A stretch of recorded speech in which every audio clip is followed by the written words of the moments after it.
For many older Australians, mobility scooters are essential to maintaining their independence, but there are growing fears about their safety.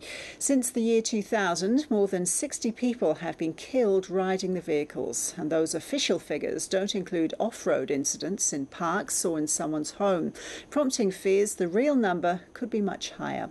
The NRMA and the ACCC is launching a national survey into scooter safety. Sarah Court is an ACCC Commissioner. The problem with the data that we've got is that there are two ways that you can get injuries from mobility scooters. One is through the way that we all think about, I suppose, which is perhaps when you see somebody zipping down the side of a road, of a busy road, on their mobility scooter, and unfortunately there are significant deaths that have been recorded as a result of the use of mobility scooters on roads. 62, I think it is, in the last decade or so. So that's one form of injury.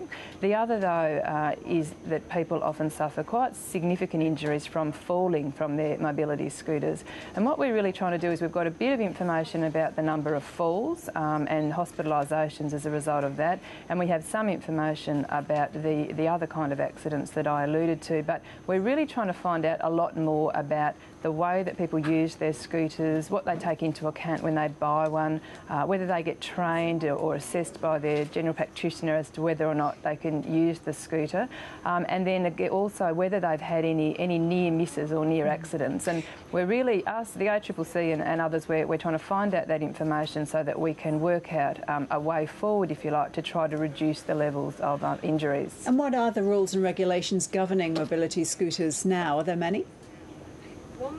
Well, they're just simply the road rules, Ros, so they vary from each state and territory. You can use a mobility scooter on a footpath so long as you don't exceed 10 kilometres an hour, and otherwise they have to be used on the roads. But really, from a safety perspective, the ACCC really encourages people to use the scooters on the footpath. So there's no specific rules, it's just the regular road rules of each state and territory. Really what we're aiming to do through the survey, but through some of the other work that the ACCC does, is just to make sure that when people want to purchase a scooter and start using it, and obviously with an increasing ageing population, people wanting to retain their independence, the use of scooters is only going to increase. But we really are just encouraging people to be aware of the risks, and to make sure that when they choose a scooter, they do so, they choose one that suits their particular circumstances and that they can use it safely.